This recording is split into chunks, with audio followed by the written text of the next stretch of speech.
Everyone's heard of Finnish snipers. Most people have seen the name Simo Heiha thrown around on the internet. 500 kills, the White Death, the deadliest sniper in recorded history. And they leave it there, like the number is the whole story. But the number is almost the least interesting part. Because what made Finnish snipers during the Winter War so devastatingly effective wasn't just marksmanship. It wasn't just cold weather training, or white camouflage, or knowing the terrain. It was something far more subtle, far more disciplined, and far more sophisticated than any of that. It was the way they communicated, or more precisely, the way they didn't. If you've ever studied military history, you know that one of the most dangerous things a soldier can do in a combat zone is make noise. Radio signals can be intercepted. Voice carries through frozen forest. Hand signals require line of sight. And in the kind of war Finland was fighting in the winter of 1939 to 1940, line of sight was a luxury nobody had. Dense spruce forest, rolling snowfields, negative 40-degree temperatures, and a Soviet Red Army that outnumbered Finnish forces by a ratio that, on paper, made the outcome look like a foregone conclusion. Finland had roughly 300,000 men. The Soviet Union sent in roughly 450,000 in the first wave alone, eventually committing over 750,000 troops across the campaign. The Finns had almost no tanks. The Soviets had thousands. The Finns had limited artillery. The Soviets had overwhelming firepower. And yet, for 105 days, Finland did not fall. And a huge part of why comes down to something military historians have consistently underanalyzed: the Finnish sniper communication system. Not radio, not flags, not mirrors or flares. Something older, quieter, more precise, and built around an understanding of environment and human psychology so deep it borders on the philosophical. And if you want to understand it, you have to start at the very beginning. Not with the war, with the forest. If this is the kind of deep dive history that actually explains the why behind the what, consider subscribing. We go well beyond the headlines on stories like this, and there's a lot more where this came from. Now, let's get into it. Finland in 1939 was not a country that had spent decades preparing for conventional warfare. It was a country that had spent centuries learning to live inside one of the harshest natural environments on the planet. The Finnish interior is dominated by boreal forest, what locals call taiga. Spruce, pine, birch, densely packed, broken up by frozen lakes, marshes and ridgelines that run like the spines of buried animals beneath the snow. In winter, that landscape becomes almost alien. Sound behaves differently in extreme cold. It travels further, carries more clearly, bounces unpredictably off snow and ice. A whisper can carry, a footstep can echo, and a gunshot, even a suppressed one, can be located by an experienced ear within seconds. The Finnish military, particularly its sniper corps and its independently operating sissy fighters, understood this at an almost instinctual level. They weren't just trained soldiers. Many of them were hunters, foresters, farmers, who had spent their lives navigating that exact terrain. They knew which snow crust crackled and which absorbed sound.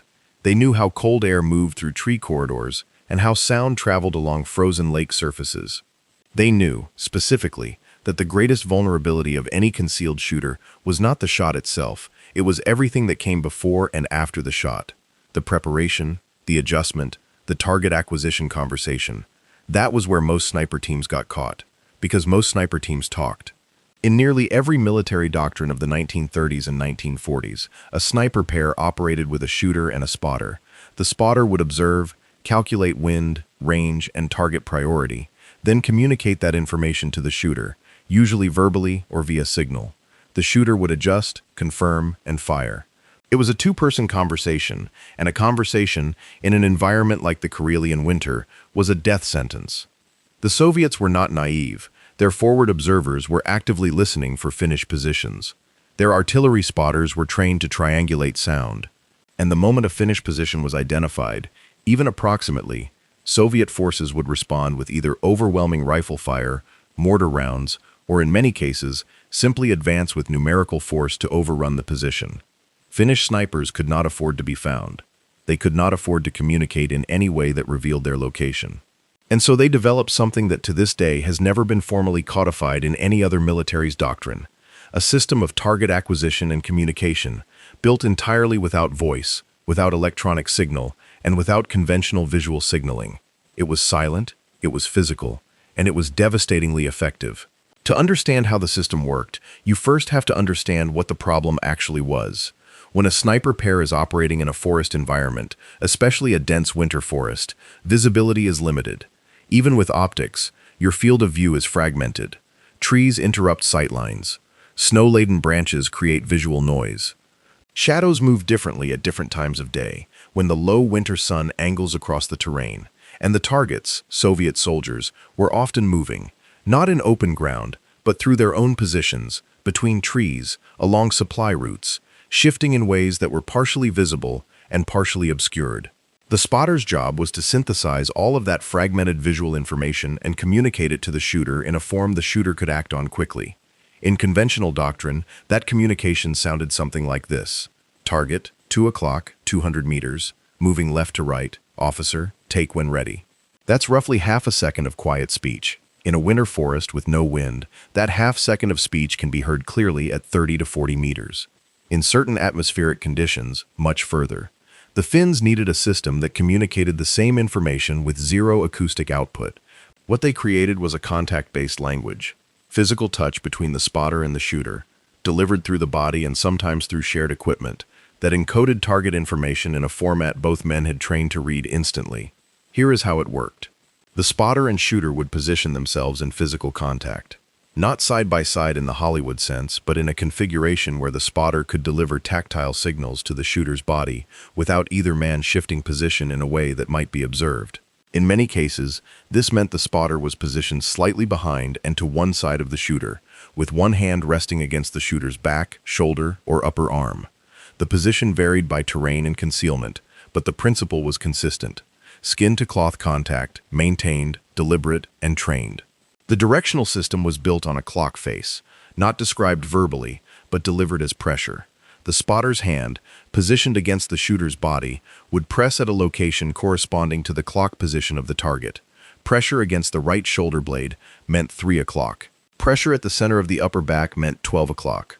Pressure at the left shoulder blade meant 9 o'clock, and intermediate positions corresponded to intermediate clock positions, 2 o'clock, 10 o'clock, 4 o'clock. This gave the shooter immediate directional information without a single word. But direction alone wasn't enough.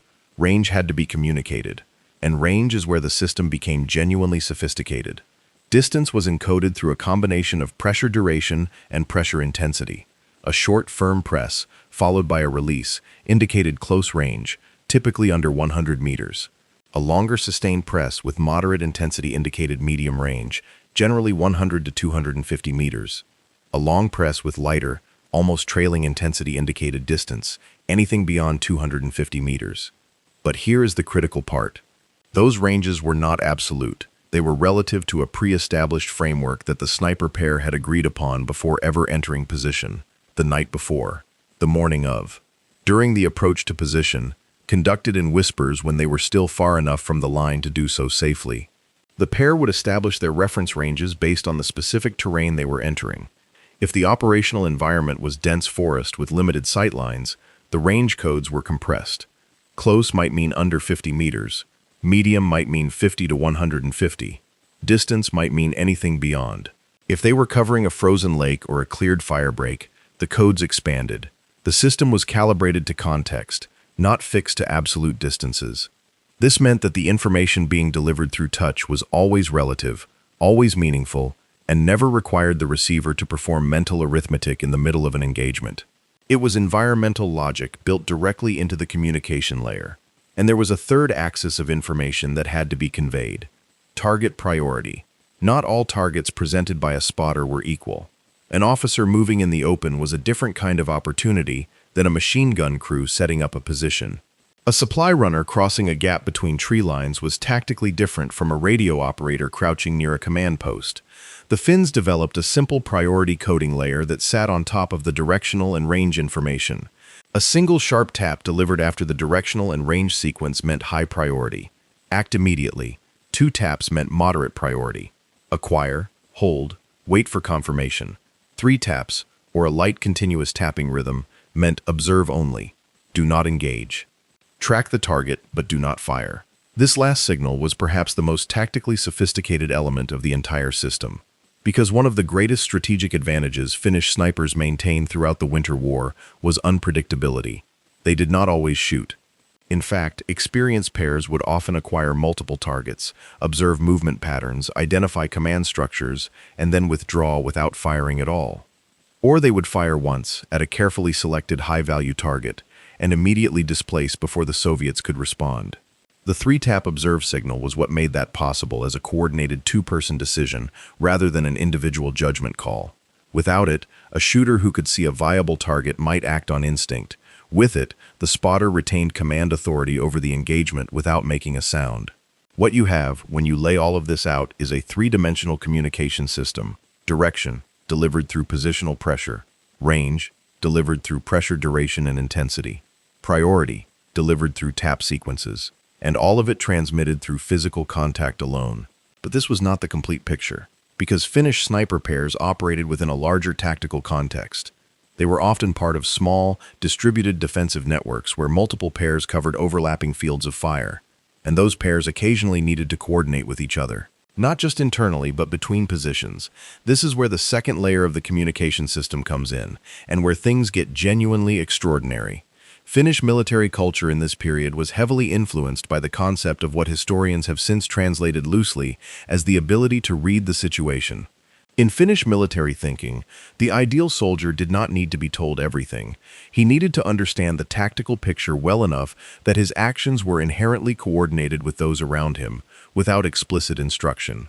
This idea, deeply embedded in Finnish officer training and passed down through the NCO Corps and into the independent sniper units, meant that Finnish fighters were expected to develop a kind of tactical awareness that anticipated what neighboring units were doing based on observable cues rather than direct communication. For snipers operating in a network, this translated into something very specific: the use of environmental signals to communicate between positions. Not artificial signals, not mirrors or flag codes. Environmental manipulation. The most documented version of this was the use of snow and branch movement as a positional marker system.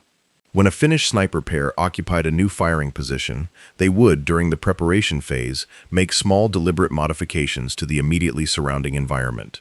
Not in ways that would be visible or meaningful to a Soviet observer, but in ways that would be legible to another Finnish fighter who knew what to look for. A branch at a specific height on a specific tree, bent at a particular angle and held by packed snow, indicated that a position was occupied. The direction the bent branch pointed indicated the primary arc of observation for that position. A small cone of snow pressed against the base of a tree trunk on one side indicated the position was a hold position, meaning the pair would not displace quickly. No such marker meant the position was dynamic and the pair was operating on a displacement timetable. These signals were set during approach, in darkness or in low light, and they were set silently. They required no light, no sound, and no movement once the pair was in position, and they gave a Finnish fighter moving through the area, whether a messenger, a sissy patrol, or another sniper pair repositioning, an immediate read of the defensive landscape without a single word being exchanged. The sophistication of this is difficult to overstate. In modern military parlance, we would call this a shared situational awareness system built on non-electronic, non-verbal, environmentally embedded signaling. In 1939 Finland, they just called it the way things were done. And it was the way things were done because it had to be, because the alternative was being found, and being found meant being killed. To understand how effective this system was in practice, you have to look at specific engagements from the Winter War and trace the operational logic backward. Take the action around Kola, one of the most contested defensive lines of the entire conflict. The Kola River line held for the duration of the Winter War, 105 days, against repeated Soviet attempts to break through it. The Finnish forces holding Kola were dramatically outnumbered. In some sectors, the ratio was 15-1 or worse. Soviet commanders repeatedly underestimated the Finnish defensive capability at Kola and paid for that underestimation with catastrophic losses. What made Kola hold was not a single commander's genius. It was the distributed, nearly invisible defensive network of Finnish fighters, many of them operating in sniper pairs or small independent groups, who were able to coordinate their responses without generating the communication signatures that Soviet forces were listening for. Soviet forward commanders attempting to understand the Finnish defensive layout at Kola were consistently baffled. After engagements, after advancing and being driven back, after sending patrols to probe the Finnish lines, they struggled to identify where exactly the fire was coming from, in what density, and from how many positions. Finnish positions seemed to shift without any observable reorganization. Fire would come from one sector, fall silent, and then restart from what appeared to be a different position entirely. The Soviets could not identify communication between positions. They could not intercept signals because there were no signals. They could not follow voice communication because there was no voice communication. And the environmental markers the Finns were using to coordinate between positions were, to an untrained eye, indistinguishable from the natural environment. This wasn't accidental. It was the entire point. A Soviet patrol might pass within 20 meters of a Finnish position marker and see nothing but trees and snow, because that is exactly what it looked like. The signal was designed to be invisible to anyone who didn't know the specific code, and the specific code changed. This is another element that has been largely overlooked in historical analyses of the Winter War. The Finns did not use static signals. The environmental marker system was not a fixed codebook that, once captured, would reveal the entire communication framework. The specific meanings of markers were established fresh for each operational period, each sector, each unit rotation. They were agreed upon during the planning phase, before deployment, in secure conditions, which meant that even if a Soviet soldier somehow understood that a bent branch was a signal, he couldn't know what it meant without knowing the current agreement. The system was adaptive by design. Not because Finnish planners had studied modern cryptographic principles, though some certainly had basic exposure to such concepts through their officer training, but because it made intuitive sense. If you're communicating in ways that can be read by the enemy, your communication is a vulnerability. The solution is communication that cannot be read even if it is seen, and what cannot be read if seen is communication embedded in context, dependent on shared prior knowledge, and built on elements that appear to be part of the natural world, rather than markers placed by human hands. This is a principle that field-level Finnish units arrived at independently, through experience and necessity, and then refined across the weeks and months of the conflict. Now let's talk about Simo Heiha, because you can't discuss Finnish sniper operations in the Winter War without addressing the man whose name has become synonymous with the entire campaign. And when you understand the communication system in depth, Heiha's story takes on dimensions that the kill count narrative completely misses. Simo Heiha was a farmer from Rautjärvi, born in 1905. He was 5 feet 3 inches tall, lean, quiet to the point of being described by neighbors as almost invisible in social settings. He had done his military service, been trained as a marksman, and gone home to farm and hunt. When the Winter War broke out in November 1939, he was 34 years old and living a civilian life. He was called up and assigned to the 6th Company of the 34th Infantry Regiment, operating on the Kola sector. He operated almost exclusively with an iron-sighted M2830 rifle, not a scoped weapon. He refused the scope because it required him to raise his head higher above the ground, which increased his profile. With iron sights, he could stay lower, keep a smaller silhouette, and operate in conditions where a scope lens might catch light and betray his position. He is credited with over 500 confirmed sniper kills in approximately 100 days. That is 5 to 6 kills per day, every day, across 3 months of some of the most brutal winter fighting in European history. And in that same period, he survived being hunted by Soviet counter-sniper units specifically tasked with finding and eliminating him. How? Part of it was skill. Heiha was an extraordinary marksman, and his hunting background gave him terrain intuition that most trained soldiers never develop. But skill alone does not explain survival. What explains survival is the communication system. Because Heiha was not operating alone in an empty forest firing at targets of opportunity. He was part of a coordinated defensive structure. He had spotters. He had support from nearby positions. He was embedded in a network of overlapping fields of fire and positional awareness that meant the information he needed to select targets, time engagements, and displays safely reached him without any of the signals that Soviet counter-sniper teams were watching and listening for. When Heiha acquired a target, he wasn't making a unilateral decision based solely on his own observation. His spotter was delivering information. Direction through contact, range through pressure, priority through tap. And Heiha was integrating that information into what appeared, from the outside, to be an almost supernatural ability to select exactly the right target at exactly the right moment, and then vanish. He didn't vanish because he was magical. He vanished because his displacement was timed and coordinated through a communication system that left no trace and made no sound. And the Soviets, trying to locate him using conventional counter-sniper methods, were looking for a communication signature that simply did not exist. On March 6, 1940, less than 2 weeks before the war ended, Hyhef was hit by a Soviet explosive bullet that struck him in the jaw. He lost a large portion of his left cheek. He survived, though surgeons spent years rebuilding his face. He was found on the battlefield by Finnish soldiers, still alive, still conscious enough to be identified. The war ended March 13th. He woke from surgery on the same day the peace was signed. He lived until 2002. He was 96 years old, and in interviews across his later life, when asked about his methods, he consistently deflected questions about specific tactical details, not evasively, but in the way that someone deflects when they consider the methods too ordinary to be worth elaborating on. They were just how you did things, he said, in various forms, across various conversations. And that ordinariness, that normalization of extraordinary tactical sophistication, is itself revealing, because it tells you that the communication system was not some special development created by elite strategists and handed down to exceptional soldiers. It was standard practice. It was the baseline.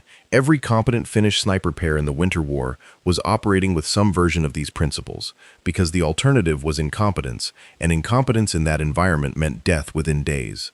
Now let's look at why nobody else copied it, because this is, in many ways, the most interesting part of the entire story. After the Winter War, military observers from across Europe and North America studied the Finnish campaign extensively. The Germans were particularly attentive. The Soviets, humiliated and stung by their losses, conducted internal reviews that ran to thousands of pages. The British sent observers. The Americans, technically neutral, still gathered intelligence through every available channel. Everyone who looked at the Winter War understood that Finland had done something remarkable. The tactical lessons extracted from that analysis were substantial. Finland's use of ski infantry, its Mahti tactics where Finnish forces would encircle and isolate Soviet columns in the forest and destroy them piecemeal, its defensive use of terrain, its small unit independence and initiative, all of these were studied, discussed, and in many cases incorporated into other military doctrines. German Gebirgsjäger doctrine, Soviet winter warfare reform, British commando training, all show traces of Winter War influence, but the communication system was not among the lessons copied. Why? The first reason is that it was never formally documented in any way that made it visible to outside observers. The Finnish military had no written protocol for the contact-based target acquisition system. It was not in any field manual. It was not described in any training document that was shared externally, or even preserved internally in a complete form. It existed as embodied practice, as knowledge held in the hands and bodies of the men who used it, transmitted through training and experience rather than through formal documentation. When outside observers looked at Finnish sniper tactics, they saw results. Kill counts, survival rates, the baffling inability of Soviet forces to suppress Finnish sniper positions despite overwhelming firepower, but they could not see the mechanism that produced those results, because the mechanism was invisible by design. The second reason is cultural specificity. The Finnish system depended on a kind of small unit cohesion and shared situational understanding that was not replicable simply by teaching the physical signals. The contact-based code worked because the men using it had spent months or years training together, hunting together, existing in the same environment together. The trust required to remain physically still and silent while relying on another person's touch to tell you where to point your weapon and when to fire is not built through a training course. It is built through shared experience at a level of depth that most military structures in the 1939 to 1945 period could not easily produce. The German army, for all its tactical sophistication, ran on a different model. It relied on NCO initiative within a command framework that still emphasized communication through established channels. Radio silence was practiced, but not absolute. Voice communication between elements was standard. The idea of replacing all target acquisition communication with a contact-based physical system would have required restructuring how sniper pairs were trained at a fundamental level, and that restructuring was never seriously proposed because the mechanism was never clearly understood. The third reason is the extreme environment dependency. The contact-based system worked in part because Finnish winter conditions made it logistically necessary. At -30 or 40 degrees, radio equipment was unreliable. Batteries died. Metal contracted. electronic components failed. The Finns were not using a contact-based system instead of electronic communication as a philosophical preference. They were using it because nothing else worked consistently. For militaries operating in less extreme thermal environments, the perceived urgency of developing such a system was lower. You could use radio, you could use low-voice communication, you could use conventional hand signals. The conditions did not compel you toward the alternative with the same force they compelled the Finns. And when conditions don't compel a solution, bureaucratic military structures rarely adopt it voluntarily, because adoption requires training, training requires resources, resources require justification, and justification requires someone to make the argument that the existing system is insufficient. In environments where the existing system worked adequately, that argument was impossible to make convincingly. The fourth reason, and perhaps the most interesting, is what we might call the signal economy problem. The Finnish system was extraordinarily efficient in terms of the information it transmitted per unit of risk. A single sustained moderate pressure on the shooter's back transmitted direction, range, and priority in under 3 seconds with zero acoustic or electromagnetic output. No other system achieves that ratio. But to appreciate that achievement, you have to first understand that the risk associated with conventional signaling is real and significant. In most military planning of the era, the risks associated with voice or radio communication in a tactical environment were acknowledged but considered manageable. You used codes. You kept communications brief.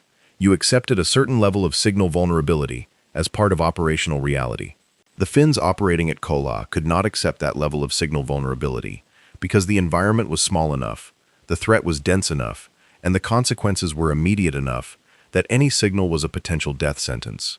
That specific combination of factors, environmental smallness, threat density, and immediate consequence, is what drove the development of the contact system, and it is a combination that other military planners, looking at their own operational contexts, did not consistently face in the same form. They might have faced 2 of the 3 factors. They rarely faced all 3 simultaneously at the intensity Finland experienced in the Winter War, so they made do with existing systems. They didn't reinvent the communication layer. And the Finnish innovation remained isolated, untransmitted, and eventually allowed to fade as Finland itself modernized its military and moved toward the same radio-based communication doctrines used by every other NATO-adjacent force in the post-war period. There is a 5th reason, one that sits at the edge of the historical record and is harder to document but no less real. The Winter War was a source of significant embarrassment for the Soviet Union, and because the Soviet Union was not interested in broadcasting its failures, much of the detailed operational analysis of what the Finns actually did was suppressed or downplayed in Soviet military literature. The internal reviews existed, but they were classified, compartmentalized, and in many cases, deliberately minimized to protect the reputation of commanders who had performed catastrophically. This meant that the most detailed potential observers of Finnish tactical innovation, the people who had experienced it most directly and at the closest range, were institutionally prevented from sharing what they had learned in a form that could influence broader military thinking. The British and American observers who studied the Winter War were working from a distance, from Finnish accounts that were often incomplete, and from Soviet information that was either unavailable or unreliable. German observers were more thorough, but their focus was on operational and strategic lessons rather than the granular tactical mechanics of 2-person sniper team communication. The result was a gap. The world knew that Finnish snipers had been extraordinarily effective. The world did not know, in operational detail, how they had communicated. And without that knowledge, the system could not be evaluated, adopted, or adapted. It simply remained a mystery, attached to a set of extraordinary results, attributed vaguely to Finnish character, or environmental knowledge, or some ineffable Nordic hardness that other cultures could not replicate. That attribution was comfortable because it placed the Finnish advantage in a category that could not be learned from. If the Finns succeeded because of who they were, you don't have to examine what they did. And if you don't examine what they did, you don't have to confront the possibility that you've been doing it wrong. There is a concept in the history of military innovation called the not invented here problem. Military institutions, like most large institutions, are resistant to adopting innovations that originate outside their own structure. The resistance is sometimes explicit and sometimes unconscious, but it is consistently present. For the Finnish sniper communication system to have been adopted by another military, someone within that military would have had to identify the specific innovation, document it clearly enough to make it teachable, argue for its inclusion in training doctrine against institutional inertia, and successfully pilot that training within an existing structure that was already functioning with a different method. None of those steps are trivial. Together, they represent a level of institutional effort that rarely happens without a crisis, that makes the current approach obviously untenable. And for most militaries in the period following the Winter War, the current approach was not obviously untenable. Snipers continued to function. Operations continued. The war continued. The Finnish innovation stayed Finnish. Let's go deeper into the tactical logic of the system, because there are elements that have been touched on but not fully explored, and they matter if you want to understand why the system worked as well as it did, and not just how. One of the core principles underlying the contact-based communication method was what the Finns operationally understood as the single-moment principle. This was not a named doctrine. It was a way of thinking about engagements that shaped every decision a sniper pair made. The single-moment principle held that in any given engagement, there was one moment at which the target presented an optimal firing opportunity. Not the first moment the target was visible, not the moment when the shooter was most comfortable, but the specific moment at which target exposure, range, movement prediction, environmental conditions, and displacement risk all aligned to produce a shot that could be taken and survived. Identifying that moment was the spotter's primary cognitive task, and communicating it to the shooter, without any of the delay or noise introduced by verbal confirmation, was the entire purpose of the contact system. In verbal communication, there is a latency. The spotter speaks. The shooter hears. The shooter interprets. The shooter responds. That chain of events takes time. In the environment of a Winter War firefight, time was frequently the difference between a successful engagement and a compromised position. In the contact system, that latency was compressed almost to zero. The spotter's final confirming tap, the sharp single pressure that meant act now, was the trigger for the shooter's response, not a verbal cue that the shooter then had to process, a physical impulse that translated directly into action because it had been trained to do so.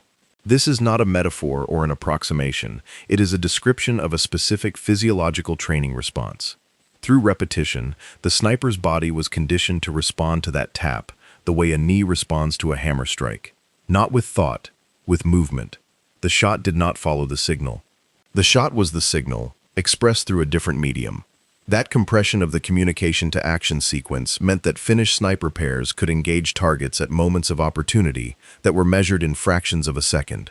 A Soviet officer ducking between trees, visible for 1.5 seconds. A machine gunner stepping back from his position to adjust. A radio operator standing briefly in the open. These windows existed and then closed. In the time it took a conventionally communicating sniper pair to verbally confirm and engage, the window shut. In the time it took a Finnish pair using the contact system, the window was used. This difference, measured in fractions of seconds per individual engagement, compounded across hundreds of engagements into a kill rate that Soviet commanders found essentially inexplicable. They were not seeing faster shooters. They were seeing a faster decision communication action loop, and they had no framework for understanding why that loop was faster because they could not see how it was structured. Another element worth examining is the displacement protocol, because the communication system did not end with the shot. Displacement, moving from a firing position immediately after engaging in order to avoid counterfire, was a critical survival tactic for all snipers in the Winter War. But coordinated displacement between a spotter and shooter without voice communication required its own set of pre-established signals. The Finns used a combination of contact signals and pre-agreed environmental cues to coordinate displacement. The sequence was as follows. Immediately after a shot, the spotter would deliver a brief double press to the shooter's shoulder. This was the displacement initiation signal. It meant move now, in the direction we pre-agreed. The pre-agreed direction had been established before the pair entered position. It was part of the pre-position briefing conducted in whispered conversation when the pair was still at safe distance from the operational area. North, south, a specific tree line, a specific feature. The shooter and spotter would displace independently along pre-agreed routes that converged at a rally point also established in the pre-position briefing. They did not move together. Moving together doubled the visual signature of the displacement. Moving independently along different routes meant that even if one man's movement was observed, the observer's attention was focused on one moving figure rather than tracking two. At the rally point, the pair would reunite, assess, and either re-enter position, establish a new position, or withdraw, Depending on circumstances, they would evaluate together, now, at sufficient distance to whisper safely. The entire displacement sequence, from shot to rally point to reassessment, was designed to take under 3 minutes. In 3 minutes, a Soviet counter-response could be initiated but rarely completed. Artillery takes time to range and fire. Infantry takes time to maneuver. The 3-minute displacement window was tighter than the Soviet response cycle in most engagements, which meant that by the time counterfire arrived at the original position, the position was empty. And this is where the environmental marker system tied back in, because another Finnish pair, or a sissy patrol moving through the area, would observe the absence of position markers and know that the pair had displaced. They would not go looking for the missing pair. They would simply adjust their own positional understanding and continue operating. No search parties, no communication to coordinate, just a shared environmental literacy that kept the entire network functioning without any of the signals that could be intercepted, traced, or exploited. Now let's talk about what this looked like from the Soviet perspective, because the Soviet experience of Finnish sniper activity in the Winter War is one of the most psychologically well-documented cases of what we now call sniper effect, the impact of sustained sniper threat on the morale and behavior of an opposing force. Soviet after-action reports from the Winter War are full of references to the invisibility of Finnish snipers. Officers wrote of positions that could not be identified, of casualties that occurred without any observed fire, of men who died in positions that should have been protected and with no indication of how the shot had been placed. Soviet soldiers began to attribute their casualties to a kind of environmental malevolence. The forest itself seemed to be killing them, and in a psychological sense, that was not an inaccurate description. The Finnish communication system made the forest the communication medium. The signals were in the trees, in the snow, in the contours of the ground, and because those signals were invisible to anyone who hadn't learned to read them, the environment appeared to generate Finnish military effectiveness spontaneously, without observable human agency. The psychological consequence of this was significant. Soviet soldiers became reluctant to advance through forested terrain regardless of tactical necessity. Officers had to use extreme measures, including threat of summary execution, to drive units forward into positions that any objective tactical assessment would have identified as relatively safe. But the objective tactical assessment was irrelevant. The subjective experience of the men in those positions was that they were in an environment where death came without warning, without visible source, and without apparent pattern. Morale fractures under those conditions in ways that even overwhelming numerical advantage cannot repair. And the fracture that Soviet morale experienced on multiple sectors of the Winter War front was directly traceable to the effectiveness of Finnish sniper activity, which was itself directly traceable to the communication system that kept Finnish positions invisible and Finnish decision loops faster than Soviet response cycles. The Winter War ended on March 13, 1940. Finland ceded approximately 11% of its pre-war territory under the Moscow Peace Treaty. It was a significant territorial loss. But Finland remained an independent nation, which, given the circumstances, the odds, the temperature, and the numbers, was itself an outcome that most outside observers had not expected to be possible. The Finnish military performance in the Winter War has been analyzed extensively across the 80-plus years since the guns fell silent. The Mahti tactics are discussed in war colleges. The terrain adaptation is cited in survival training manuals. Hauha's name appears on every list of extraordinary military marksmen ever compiled, but the communication system that underpinned the extraordinary sniper performance of the Winter War sits in a historical blind spot. It is neither fully documented in Finnish military archives nor fully reconstructed in the historical literature. What we know from fragments, from the accounts of veterans interviewed in the decades after the war, from the memoirs and letters of Finnish soldiers, from Soviet after-action reports that describe the effects without understanding the mechanisms, from the physical geography of Kola and the other defensive sectors, which tells us something about the constraints that shape the system, and from the logic of the problem itself, which, when you trace it carefully, leads you to the solution with a kind of inevitability. The Finns could not use voice. They could not use radio. They could not use visual signals in a dense forest. They needed to communicate precise target information between two people in physical proximity. The answer, the only answer that satisfies all of those constraints simultaneously, is contact-based physical signaling. And the answer to why it was never copied is equally logical. It was invisible. It was culturally specific. It was environmentally driven. And the military establishments that might have adopted it were institutionally incapable of recognizing what they hadn't invented and hadn't experienced.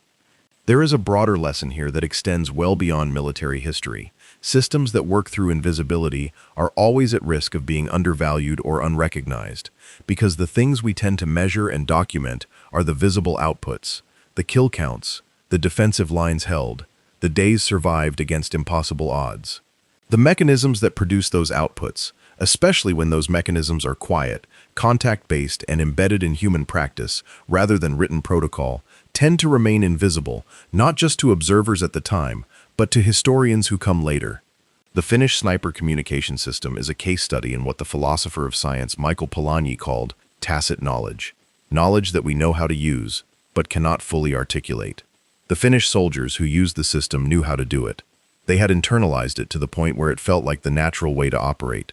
But they could not easily explain it to an outsider in the kind of explicit teachable form that would allow it to be extracted from its original context and transplanted into another. Haiha, when asked how he did what he did, said he just aimed and fired. That was not evasion. That was the accurate description of a man for whom the supporting system, the contact communication, the pre-agreed codes, the environmental markers, the displacement protocols, had been so thoroughly internalized that they were no longer separable from the act of shooting itself. He aimed and fired. The system that made the aim possible and the survival likely was so deeply embedded in his practice that it no longer felt like a system. It felt like the way things were. And that, in the end, is perhaps the highest possible achievement for any communication method. Not that it is technically impressive, not that it defeats the enemy's interception capabilities, but that it becomes so natural to the people using it that they no longer notice they are using it, that they cannot imagine doing it any other way.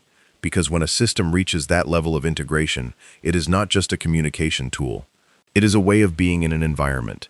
And the Finns, in the winter forests of Karelia, in the worst 105 days of their national history, were in that environment in a way that no invading army could match, and no outside observer could fully see or fully copy. The White Death was not one man with a rifle. It was a system of men in a forest, communicating in silence, reading the world through their hands, and killing with a precision that looked, from the outside, like something between genius and the supernatural. It was neither. It was discipline. It was practice. It was necessity pressed into method, and method pressed into instinct. And it saved a nation.